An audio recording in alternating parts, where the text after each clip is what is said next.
আলহামদুলিল্লাহ, সমস্ত প্রশংসা সেই মহান আল্লাহ তাআলা, যিনি আকাশমণ্ডলী ও পৃথিবী সৃষ্টি করেছেন, যিনি অদেখাকে দেখিয়েছেন, অজানাকে জানার সুযোগ দিয়েছেন। আজ আমরা শুরু করছি এক মহান, অলৌকিক এবং শিক্ষা সমৃদ্ধ একটি গল্প, মানব জাতির সূচনা, হযরত আদম আলাইহিস সালামের গল্প। যখন আকাশ, পৃথিবী, চাঁদ, সূর্য সবকিছু সৃষ্টির পথে, আল্লাহ সুবহানাহু ওয়া তাআলা ঘোষণা দিলেন, আমি পৃথিবীতে একজন প্রতিনিধি সৃষ্টি করতে যাচ্ছি। ফেরেশতারা বললেন, আপনি কি সেখানে এমন কাউকে সৃষ্টি করবেন যে সেখানে বিশৃঙ্খলা সৃষ্টি করবে ও রক্তপাত করবে? আর আমরা তো আপনার প্রশংসা ও পবিত্রতা ঘোষণা করেই আছি। আল্লাহ বললেন, আমি যা জানি তোমরা তা জানো না। এবং তখনই শুরু হয় ইতিহাসের প্রথম মানব সৃষ্টির মহাপরিকল্পনা। আল্লাহ বিভিন্ন প্রকার মাটি সংগ্রহ করেন, সাদা, কালো, বাদামি, দার, নরম ও শক্ত সব ধরনের। এই মাটির ভেতরেই ছিল ভবিষ্যতের বৈচিত্র্যময় মানব জাতির বৈশিষ্ট্য। আল্লাহ তাআলা প্রথমে আদম আলাইহিস সালামের অবয়ব গঠন করেন, মাটি শুকিয়ে পাথরের মতো শক্ত করে সৃষ্টি করেন শরীর, কিন্তু তখনও তার মধ্যে প্রাণ ছিল না। ফেরেশতারা বিস্মিত হয়ে আদমকে ঘিরে তাকিয়ে থাকেন।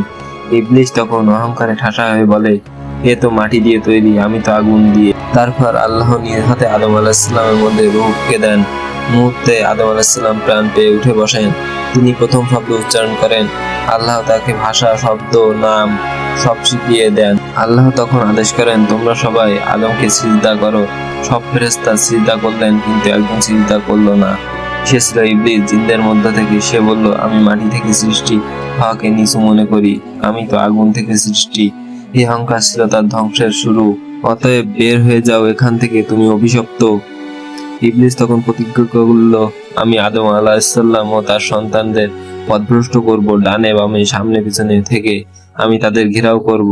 আল্লাহ বললেন, তুমি যাকে পারো প্ররোচিত করো, কিন্তু আমার বান্দাদের উপর তোমার কোনো ক্ষমতা থাকবে না। এভাবে আদম আলাইহিস সালাম এর সৃষ্টি সম্পূর্ণ হয়, তাকে জান্নাতের স্থান দেওয়া হয়। আল্লাহ বলেন, হে আদম, তুমি ও তোমার স্ত্রী জান্নাতে বসবাস করো, সবকিছু খাও, তবে এই গাছের কাছে যেও না। এই ছিল হযরত আদম আলাইহিস সালামের সৃষ্টির এক অলৌকিক শুরু, যে শুরু আমাদের অস্তিত্বের ভিত্তি, আমাদের প্রথম পরিচয়।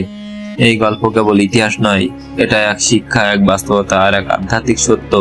পরবর্তী পর্বে আমরা জানবো হাওয়া আলাইহিস সালাম সৃষ্টি, জান্নাতের জীবন, গাছের নিষেধাজ্ঞা ও ইবলিসের ষড়যন্ত্র।